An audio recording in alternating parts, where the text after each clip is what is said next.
Également, selon Abu Hurayra radiyallahu anhu, le prophète sallallahu alayhi wa sallam a dit: celui qui se rend chez un devin et croit ce qu'il lui raconte a certes mécru en ce qui a été révélé à Muhammad, rapporté par Ahmed.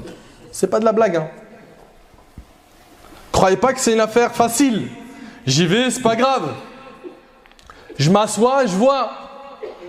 Tantôt ça sera avec une tasse de thé, tantôt il va me dire regarde, ouvre ta main, que je regarde. Je suis connaisseur dans le domaine des astres. Fuis ces assemblées. Et la ruqya, tu as besoin de personne. En principe, seul, tu peux le faire. Et on va te montrer par la suite comment faire cela.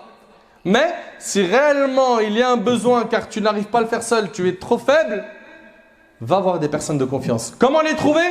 Renseigne-toi auprès des gens qui t'ont confiance, les imams, etc. Et fais très attention, sois prudent. Fahbab al-kiram, il y a des gens malheureusement qui vont tout faire pour aller voir les sorciers. Pourquoi? Pour plusieurs raisons. J'aime pas cette personne-là et je veux qu'il lui fasse une sorcellerie pour une désunion entre lui et sa femme. Ou bien, je veux raffermir l'amour qu'il y a entre ces deux personnes. Je veux qu'ils s'aiment. Et donc, ils vont aller voir le sorcier. D'accord? Ou bien, je veux qu'ils souffrent de maladie. Donc, il y a plusieurs types de sihr. Il y a le sihr pour désunir les gens. Il y a le sihr pour désunir les gens. Allah Ta'ala nous dit dans Surat Al-Baqarah, ils apprennent auprès d'eux ce qui sème la désunion entre l'homme et son épouse. Et combien de fois on a vu des gens, tabarakallah, ils sont pieux, ils sont dans la religion, ils font connaissance ensemble, les familles se rencontrent, salat l'istikhara, tout a été fait dans un cadre licite, propre, ils se marient et puis c'est la guerre. Alors, la guerre, bien sûr, ici j'ai employé la guerre, mais vraiment la guerre. Parce qu'il y a des problèmes de couple dans tous les couples. Et ça, c'est un classique. Il y en a eu dans la vie du prophète, alayhi salatu wassalam, les sahaba, ridwanullah alayhim, et ceux qui pensent vivre des vies de couple sans problème, expliquez-nous comment. Ne pas en avoir du tout, ce n'est pas possible. Il y en aura, mais l'intelligent parmi nous est celui qui va régler cela, comme le prophète, alayhi salatu wassalam, l'a fait, bil hikmah ou bid din, avec la religion et avec sagesse, et pas avec violence, agressivité et un comportement de voyou. Donc, ces personnes-là vont aller voir un sorcier pour désunir deux personnes. Et on ne comprend pas pourquoi ces deux personnes-là ne s'entendent plus, alors qu'autrefois c'était magnifique entre eux. Et en fait, derrière, il y a quelque chose. Et ça se manifeste à travers la ruqya. On voit malheureusement que lui ou elle ont bu ou mangé, ou quelqu'un leur a fait une sorcellerie. Wal'iyadu billah.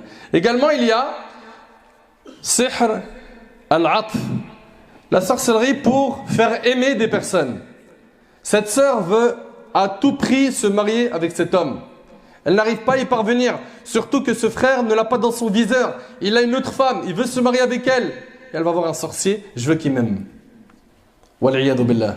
Et d'ailleurs, faites attention quand on vous dit, quand tu vois chez quelqu'un qui se dit raqi, et qui dit ok, très bien, ramène-moi une de tes photos. Ou la photo de la personne qui t'a fait du mal. Ou un objet à lui. Ou ses cheveux. Pareil, tout ça, c'est des signaux. Tout ça, ça doit alerter chez toi quelque chose. Tout ça, ça doit sonner comme une alerte. Fais très attention. D'accord? Il te demande de ramener quelque chose, un objet. Fuis. Pars de chez cette personne. Également, ahbab al-kiram, en parlant de ce sihr de hub, il y a un autre type de sihr qui, lui, sera fait pourquoi? Pour causer du tort à la personne. Une maladie physique ou mentale. Et donc la personne va faire ça généralement pourquoi? Pour se venger. Pour se venger d'un mal qu'elle a connu dans sa vie. Tout cela, ahbab al-kiram, c'est haram. L'auteur de ce sihr, on a parlé de lui et de son cas. Toi, n'y va pas. Va pas chez des gens comme ça. Et des fois, on va te dire, tu peux aller chez un sorcier pour qu'il te fasse une sorcellerie qui va contrer la sorcellerie qu'on t'a faite. Même ça, ne le fais pas. Ibn al-Qayyim, rahimallah, il dit que c'est haram. Ne le fais pas. D'accord? Soyez très prudents. Allah yabarik fikum. Soyez très prudents. Et craignez votre Seigneur, Jalla fi'ula. Donc, voilà. Cet homme, pour qu'il puisse avoir un contact avec Ash-Shayatin, avec les djinns, il va humilier le Coran. L'humilier, il va le jeter dans les toilettes, dans la poubelle. Il va écrire le Coran avec du sang, avec des impuretés. On trouvera souvent ces gens-là se mettre nus et rester nus dans des endroits où il n'y a personne. Ils vont sacrifier des bêtes pour le diable, ils vont adorer le diable, wal'iyadu billah, qu'Allah nous en préserve. Ahbab al-kiram, la sorcellerie, elle s'est répandue. Elle s'est répandue à une vitesse aujourd'hui impressionnante. Surtout qu'on a aujourd'hui les réseaux sociaux. Je ne sais pas si vous l'avez déjà vu, mais des fois dans les radios, dans nos radios à nous, Zama, où on entend des fois l'adhan, ou des fois il y a des rappels pendant Ramadan, ils font passer monsieur ou madame qui connaît l'avenir. Tu vas l'appeler, tu vas lui dire voilà, j'ai vu ça en rêve, je me sens pas bien. Et il va te poser des questions jusqu'à te parler de ton futur. Wal'iyadu billah. Ça y est, ça se normalise. On a ouvert les robinets au shirk partout. Sans crainte d'Allah. Mais ces gens-là, qui sont musulmans et qui ont ces radios, ces chaînes YouTube, ces comptes Insta et Facebook, ils réfléchissent pas au jour du jugement? Ou est-ce que selon eux, ils vont pas rencontrer Allah? Non seulement tu vas le rencontrer, mais tu vas le rencontrer seul. Tu n'auras aucun intercesseur. Il s'enfonce et il continue de s'enfoncer. Ahbab el-Kiram, ces gens-là qui vont voir les sorciers, généralement, c'est des personnes qui souffrent d'un malaise. D'un malaise. Et ce malaise peut venir de plusieurs choses. Un problème financier, un choc familial ou autre. Et donc là, il ne sait plus quoi faire. Au lieu de diriger son cœur vers celui qui dissipe les soucis, Allah, il va aller voir qui? Les humains, faibles qu'ils sont. Et pire, il ne va pas aller voir des humains, il va aller voir des sorciers. Wal'iyadu billah. Alors que toute la journée, il dit Iyyaka na'budu wa iyyaka nasta'in. Et il sait très bien que le prophète sallallahu alayhi wa sallam a enseigné à Abdullah ibn Abbas Idha sa'alta fas'alillah. Tu veux demander, demande à Allah. Tu veux chercher protection, cherche-la auprès d'Allah. Non. Et d'ailleurs, c'est notre problème à nous tous. Et là, je généralise. Aujourd'hui, quand on a un souci, la première chose, c'est de regarder ses contacts téléphoniques. Qui peut me débloquer cette situation? Il me faut un avocat ou un médecin ou un mécano. Rares sont les fois où on va commencer d'abord par faire 2 rak'at et demander à Allah. Rares sont les fois où on va tout de suite implorer Allah, lui demander. C'est rare.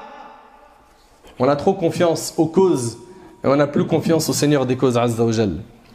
Alors qu'Allah tabarak wa ta'ala nous le dit.